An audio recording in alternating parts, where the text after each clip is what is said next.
this what you dedicated your hearts for? Did you die so that others could be trampled? No. The dream you painted of a world without Titans was absurdly idealistic. A place of pure joy. Well, I don't give a damn!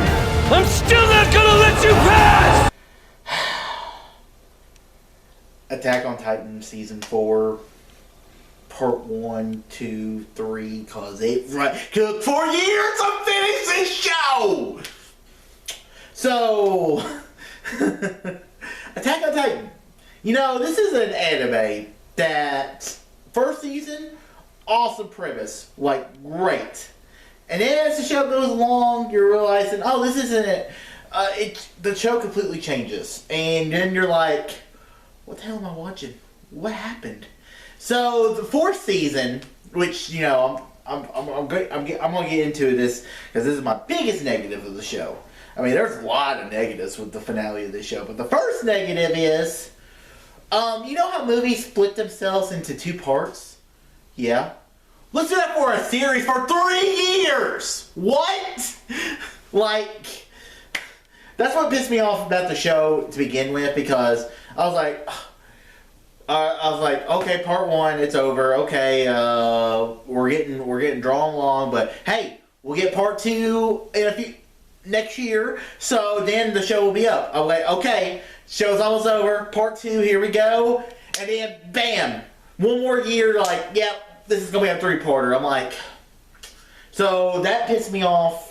That the show drug me along for 3 effing years, and I was just ready to see how the show freaking ended, because the show started off like a Walking Dead style show. It's us against the Titans. Where do these Titans come from? But they're out against humanity. And then you realize it's not really the Titans. It's the humans that are afraid of these people that can turn into Titans. And then it kind of, season 4, you kind of find out that this is kind of like concentration camps.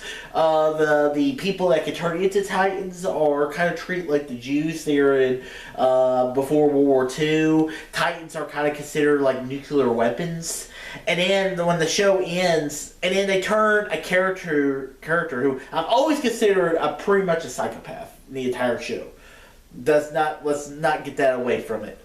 But that being said, they destroyed his character, how he becomes the biggest murderer in probably show anime history, when he says, I'm here to save humanity, and then he basically destroys humanity. And what he does is he basically kills most of all life and leaves maybe 20% of all humans left. And he took away the Titan power. Okay, that's fine, that's cool, that's interesting. And what humans are left are not going to have the manpower to take out the Arendelle people. Okay, cool. Just the show could have done so much better. And for me, it's horrible story written, because it's a show that it kind of reminds me of like Game of Thrones or Lost, where great premise, horrible execution at the end. I think the story completely bonks itself, and I was like, I just want to be done with the show.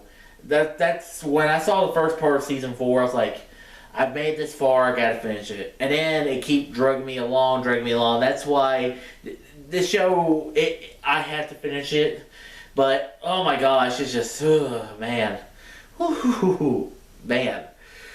I think I'm done talking about this. One thing I will, the positives I will say, I did like seeing. I love Levi. He's one of my favorite characters. I have a shirt with him on it. And then Hanji's ending, how she sacrifices herself to give the scouts a little more time. I thought it was one, and how she burns up to a crisp to save them, to buy him time. I thought that was badass. So if that's anything, that's the 2 positives I will say of the show. So guys, that's my thoughts of season 4 of Attack on Titan. It just 3 parts, 3 years of my life, really 4 years, because I didn't watch this until 2024, because they released 1 part a few months before they released part 2, which just pisses me off. So guys, that's my thoughts on Attack on Titan season 4. So what are your thoughts below? Comment below, let me know. And guys, if you like this video, thumbs up, subscribe, see more, and tell your friends about East Nation. All too easy.